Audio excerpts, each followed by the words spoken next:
Hello everyone, welcome to this channel English stadium. Guys, आज के इस वीडियो में हम डिस्कस करेंगे अगर आप इग्नू में 2024 में एडमिशन लेना चाहते हैं तो आपको ये जान लेना बहुत ज़रूरी है कि आपको कौन कौन से डॉक्यूमेंट्स की ज़रूरत पड़ने वाली है। जी हाँ गाइज, क्योंकि कई बार क्या होता है कि स्टूडेंट्स एडमिशन के लिए फॉर्म भरना स्टार्ट कर देते हैं और उनको ये नहीं पता होता कि उनको कौन कौन से डॉक्यूमेंट्स की ज़रूरत पड़ने वाली है और बाद में उनका फॉर्म कैंसिल हो जाता है या फिर उन्हें बहुत सारी दिक्कतों का सामना करना पड़ता है। तो गाइज, इस वीडियो में मैं आपको यह बताऊंगा, चाहे आप बीएड में एडमिशन ले रहे हो, चाहे वो बैचलर्स में एडमिशन ले रहे हो, चाहे आप पीजी का किसी प्रोग्राम में एडमिशन ले रहे हो या फिर पीएचडी में ले रहे हो, डिप्लोमा के किसी कोर्स में ले रहे हो, अगर आप इग्नू से जनवरी 2024 सेशन में एडमिशन लेना चाहते हैं तो ये वीडियो आपके लिए बहुत इंपॉर्टेंट है। इस वीडियो को स्टार्टिंग से लेकर एंड तक जरूर देखें गाइज, और साथ ही साथ हमारे चैनल इंग्लिश स्टेडियम को जरूर सब्सक्राइब करें, क्योंकि यहाँ पे आप देख सकते हैं इग्नू की हर अपडेट मैं आपको देता हूँ, चाहे वो डेट से रिलेटेड हो, बीएड से रिलेटेड हो, फॉर्म फिलिंग की डेट शीट से रिलेटेड हो, एमबीए से रिलेटेड हो, तो हर तरह की अपडेट आपको सबसे पहले यहाँ पे मिलती है। साथ ही साथ हमारे टेलीग्राम और व्हाट्सएप ग्रुप को जरूर ज्वाइन कर लें, क्योंकि यहाँ पे आप मुझसे डायरेक्ट चैट कर पाते हैं और आपके सवालों का जवाब आपको मिल जाता है। तो गाइस, चलिए वीडियो में आगे बढ़ते हैं। सबसे पहले मैं आपको ये बता दूं कि आपको कौन कौन से डॉक्यूमेंट्स की जरूरत पड़ने वाली है अगर आप इग्नू 2024 में एडमिशन लेना चाहते हैं। तो यहाँ पे आप देख सकते हैं इग्नू एडमिशन 2024 डॉक्यूमेंट्स नीडेड। बहुत ही ध्यान से देखिएगा ताकि आपको किसी भी तरह का कोई कंफ्यूजन ना हो। सबसे पहले आपको क्या करना है, जितने भी आपके ओरिजिनल डॉक्यूमेंट्स हैं उनको स्कैन करके रख लेना है। जी हाँ गाइज, क्योंकि इग्नू से आप ऑनलाइन कोर्स करते हैं, इग्नू ओडीएल मोड में अपना कोर्स करवाता है, ऑनलाइन मोड में अपना कोर्स करवाता है, और वहां पे आप फॉर्म भरते हैं, जो आप सबमिट करते हैं अपना डॉक्यूमेंट्स वो ऑनलाइन होता है। इसीलिए आप क्या करना है, आपको सबसे पहले अपने सारे ओरिजिनल डॉक्यूमेंट्स को स्कैन करके रख लेना है, क्योंकि अगर आपने फोटोकॉपी स्कैन करके अपलोड कर दिया तो आपका एडमिशन कैंसिल हो जाएगा और इग्नू उसको कंसीडर नहीं करेगा। तो आप ये सबसे पहला पॉइंट है और सबसे इंपॉर्टेंट पॉइंट है, ये आप बहुत अच्छे से समझ लीजिए। उसके बाद जो दूसरा डॉक्यूमेंट आपको लगेगा वो है फोटोग्राफ, यानी पासपोर्ट साइज फोटोग्राफ आपको रखना है और रिसेंट में खींचा हुआ फोटोग्राफ आपको अपलोड करना है, क्योंकि यही फोटोग्राफ आपके जो आपका आईडी कार्ड बनेगा इग्नू की तरफ से उस पर भी रिफ्लेक्ट करेगा, शो करेगा। तो इसीलिए आप लेटेस्ट फोटोग्राफ ही शो करें, जो आपने लास्ट 3 मंथ्स या लास्ट 6 मंथ्स के अंदर आपने फोटो खिंचवाए हैं, वही फोटोग्राफ आप क्या करेंगे, अपलोड करेंगे। उसके बाद सिग्नेचर है, सिग्नेचर भी आपको किसी प्लेन पेपर पर करके उसको स्कैन करके रख लेना है गाइज, हिंदी और इंग्लिश दोनों में।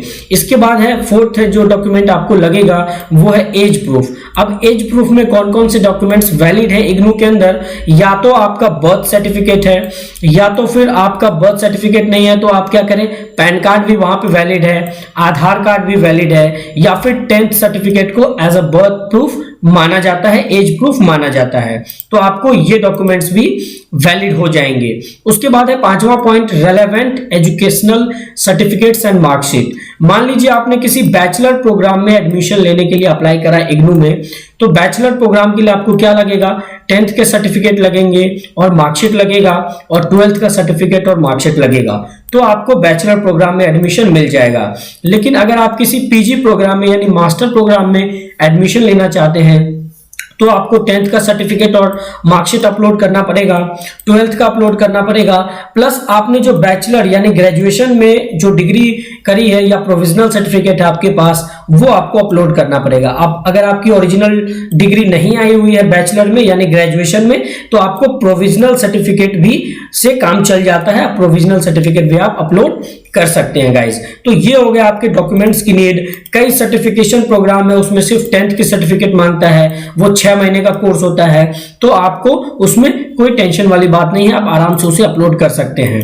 मेन जो आपको ध्यान रखना है वो ये रखना है कि आप जो भी 10th 12th या ग्रेजुएशन की सर्टिफिकेट अपलोड कर रहे हैं वो ओरिजिनल स्कैन कॉपी अपलोड होना चाहिए। इसके बाद मैं आपको नेक्स्ट पॉइंट बता दूं गाइज, आपको अगर कोई एक्सपीरियंस है यानी अगर आप वर्किंग हैं तो एक्सपीरियंस एक्सपीरियंस ऑप्शनल होता है, ये मैंडेटरी नहीं होता है, तो ये भी आप अपलोड कर सकते हैं। लेकिन कई जगह पे अगर आप एक्सपीरियंस मेंशन करते हैं और अपलोड करते हैं तो आपको उसका बेनिफिट मिलता है, मेरिट लिस्ट में आपका सिलेक्शन होता है और आपको मेरिट लिस्ट में उसका वेटेज दिया जाता है। तो अगर आपके पास एक्सपीरियंस है, आपने कहीं काम कर रखा है, तो उसको आप जरूर अपलोड करें। इसके बाद जो अगला पॉइंट है वो है कैटेगरी सर्टिफिकेट, यानी कि कई कैंडिडेट एससी से बिलोंग करते हैं या फिर एसटी से बिलोंग करते हैं या फिर ओबीसी होते हैं या फिर ईडब्ल्यूएस होते हैं जो कि इकोनॉमिकल वीकर सेक्शन है, या फिर फिजिकली हैंडीकैप्ड होते हैं। तो आप जिस भी कैटेगरी से बिलोंग करते हो उस कैटेगरी का लेटेस्ट आपके पास सर्टिफिकेट होना बहुत जरूरी है। कई बार क्या होता है कि हम ओबीसी का सर्टिफिकेट बनवा लेते हैं लेकिन वो बहुत पुराना होता है, 2 साल पुराना होता है, 3 साल पुराना होता है, तो वो रिसेंट में नहीं चलता है। या फिर ईडब्ल्यूएस का सर्टिफिकेट भी हमारे पास होता है लेकिन वो बहुत पुराना होता है, तो वो भी वहां पे क्या होता है, वैलिड नहीं होता है। आप जिस भी कैटेगरी से बिलोंग करते हैं उसका लेटेस्ट सर्टिफिकेट आपको क्या करना है, बनवा के अपने वीडियो ऑफिस से रख लेना है ताकि आपको एडमिशन के टाइम पे कोई भी दिक्कत ना आए। तो कैटेगरी आपको समझ में आ गई। फिर आता है बीपीएल सर्टिफिकेट। ये स्कॉलरशिप जो बच्चे लेना चाहते हैं उनके लिए बहुत ही ज्यादा बेनिफिशियल होता है। बीपीएल सर्टिफिकेट सिर्फ उन्हीं स्टूडेंट्स का बनता है जो कि पॉवर्टी लाइन के नीचे होते हैं, यानी जिनकी इनकम जो होती है वो 1 लाख से भी कम होती है सालाना, तो उन बच्चों को बहुत ज्यादा बेनिफिट मिलता है। तो अगर आप बीपीएल कैटेगरी के स्टूडेंट हैं तो आपको जरूर बनवा के ये रख लेना चाहिए, ये आप ध्यान देंगे।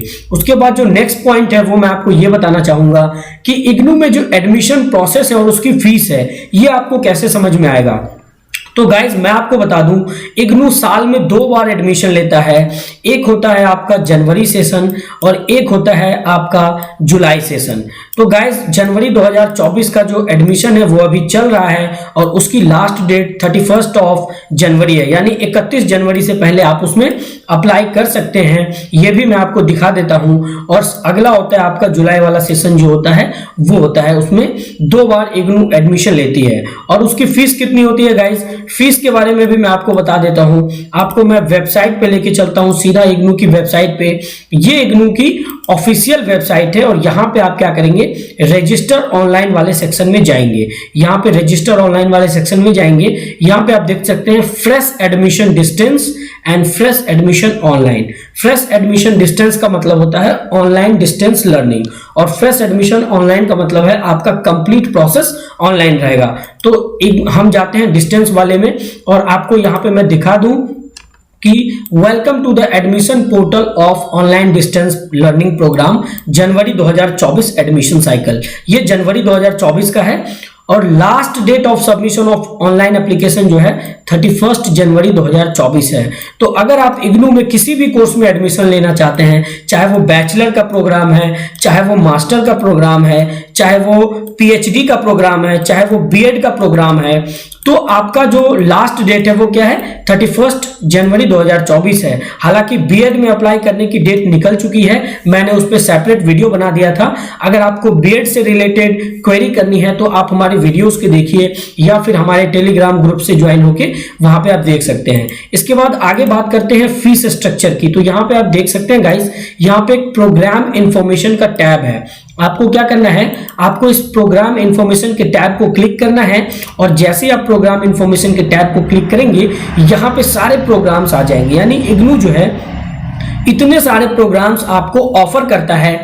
अब आप अगर बैचलर का प्रोग्राम करना चाहते हैं तो यहाँ सर्च टैब में जाएंगे और टाइप करेंगे बैचलर।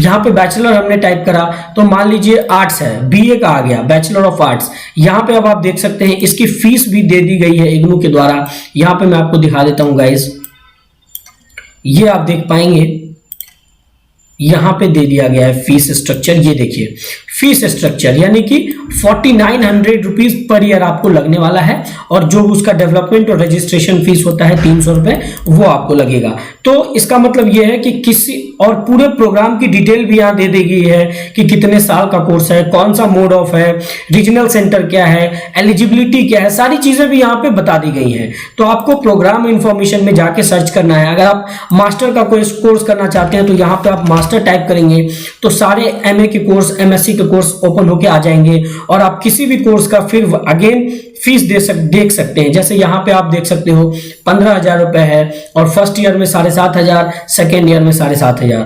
तो गाइज ये वीडियो आपको कैसी लगी जरूर बताइए, और आई थिंक आपको डॉक्यूमेंट से रिलेटेड सारी क्वेरी सॉल्व हो गई होगी। फिर भी अगर कोई डाउट है तो प्लीज कमेंट सेक्शन में बताएं। तब तक के लिए जय हिंद, जय भारत।